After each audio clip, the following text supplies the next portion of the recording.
welcome back to my channel. I'm Kelly and today's video is going to be making chocolate chip cookies from the Magnolia Table Cookbook.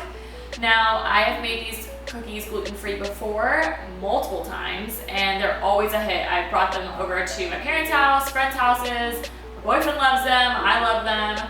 So we're gonna be making that today. But before that happens, I want to make sure that you are subscribing down below and hitting that notification bell so you're aware when I upload videos, and I'm happy to have you here. So it's a really quick recipe. We're just gonna hop right in. What you wanna do is, I'm gonna half the recipe. So everything that I'm doing, just times it by 2 if you wanna make it says 40 cookies, but I don't wanna make 40 cookies today, so I just halved it. So what I'm going to use is, we have 1 1/4 cup of flour, 1/4 teaspoon of salt, and 1/2 heaping teaspoon of baking soda. And you want to have this separate from your KitchenAid mixer or stand mixer or your electric hand mixer, whatever you're going to use. So you want to whisk that together. I'm just going to use a spoon because that's what I use to put all of it in here. And I want to do better with not having a lot of dishes at the end of this video. Okay. So we have this. Now in your KitchenAid stand mixer, like I said, anything you have. The recipe calls for 8 tablespoons of room temperature butter. I halved it. We have 4 tablespoons of room temperature butter in here. I didn't take it out prior to filming this video, so I popped it in the microwave for 15 seconds and it's perfect consistency. Then you want to add a cup of light brown sugar. So I have that measured out here. And you're just gonna dump this in. So you separate it because you wanna cream your butter and sugar together first before you add the flour. And I'm gonna head over to the KitchenAid and show you guys how I do that. Okay, so we moved over to where my stand mixer is. So again, you have your butter and your brown sugar. You're going to beat this on medium high speed. I should know this by now. I make this all the time, but I still have to refer back to this. But I should definitely know it by now. So you're gonna put this on medium high for 2 to 3 minutes so it gets nice and fluffy. Make sure you scrape the sides because it sometimes likes to get stuck.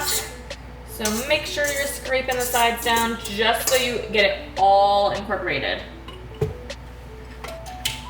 Okay, so from there you're gonna add your eggs. So it calls for 2 eggs if you're doing the full batch of cookies, but we only are doing half of it, so we're gonna put 1 egg in. And like I said in my last video, I think it was my last video, one of the videos, tap it on the actual surface instead of on your bowl, because if you crack it on your bowl, it's likely to get shells in your mix. And nobody wants that in their chocolate chip cookies. I surely don't. So let me grab a towel. So egg is in. Now you're going to beat again until it's nice and incorporated. Okay, that's mixed in. You wanna add in your vanilla extract. So 1.5 teaspoons if you're making the normal recipe. I'm doing 3/4 teaspoon of vanilla extract. With this recipe, halving it. And then you're gonna mix that. Okay, so you wanna turn off your mixer completely. And now this is where you put your flour in. So your little flour mixture with the salt and baking soda is going to go into this mix. So you can see it dripping off of this. Let me show you guys. So currently we have like a drip going. That's what you want. You want it to have some of like that drippy consistency. Drippy is a weird, strange word, but you want that consistency. And then you're going to add in your flour. So I'm just gonna do one of these all at once.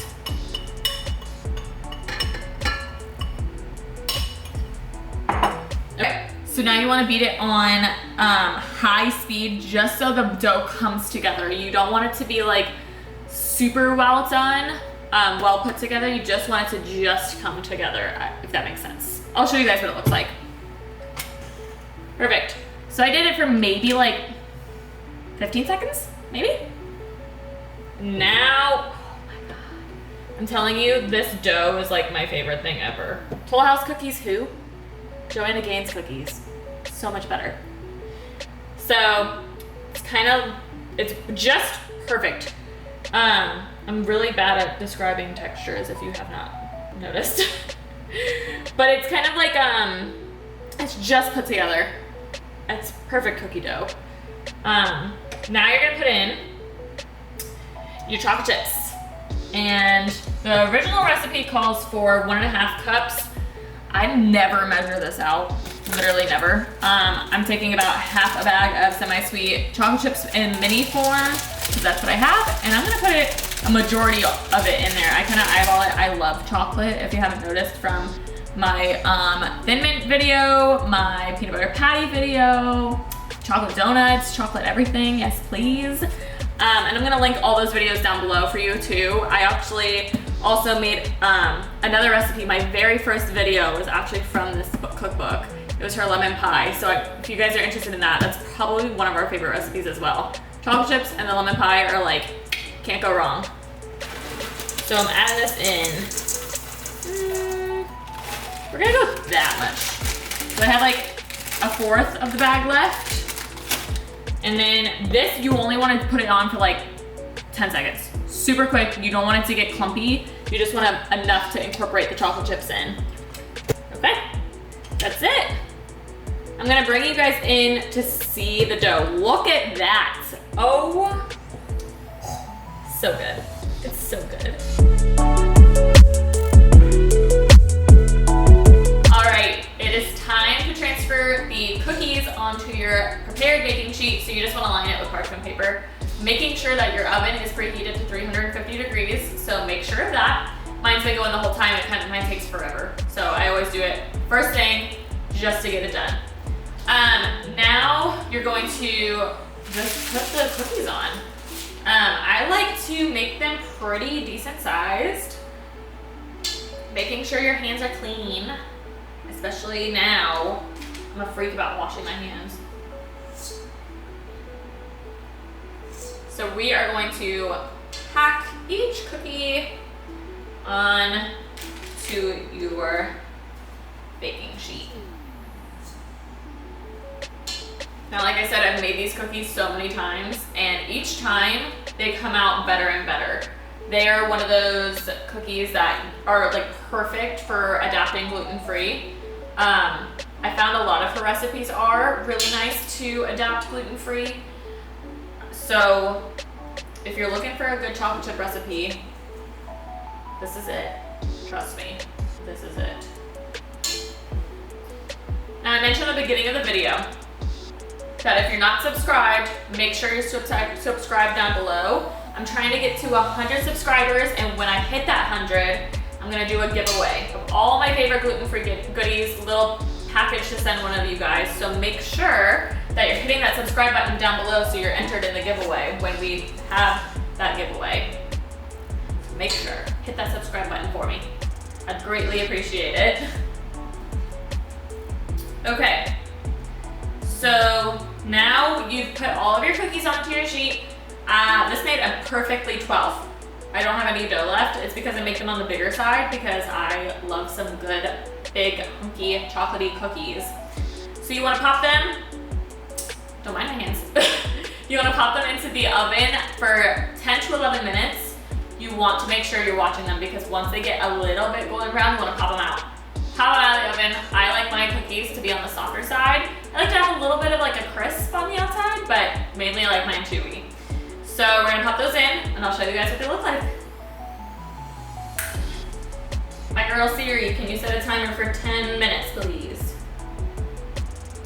Your timer is set for 10 minutes.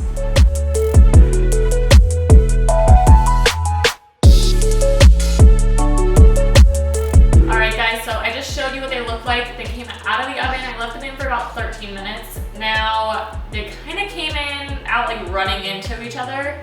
I think it's because of the temperature of my apartment. We don't have AC here and it's been really hot in the Bay Area. So I think I should have popped them into the fridge. This is the first time I've made them in this type of environment. So just keep that in mind if it's hot where you guys live and they don't have AC. So we are going to give these a try. Now I already know what they taste like. They're amazing, but I'm just gonna taste them on camera for you anyways. I'm telling you, they're so much better than a Toll House cookie. And I grew up loving Toll House cookies. So they taste so good. They're so like, just they break apart perfectly. They're not like super dry or anything. So make sure you guys check this out for yourselves. Make it, if you end up making it, tag me on Instagram at gluten-free-girl. Make sure, like I said, hitting that subscribe button down below, hitting the notification bell so you're notified every time I upload, and leave a comment. Tell me what you guys want to see next. I'd be super interested and I want to make what you guys want to see. So leave a comment, leave a like, subscribe, put those notification bells on, and I'll see you guys very soon. Bye!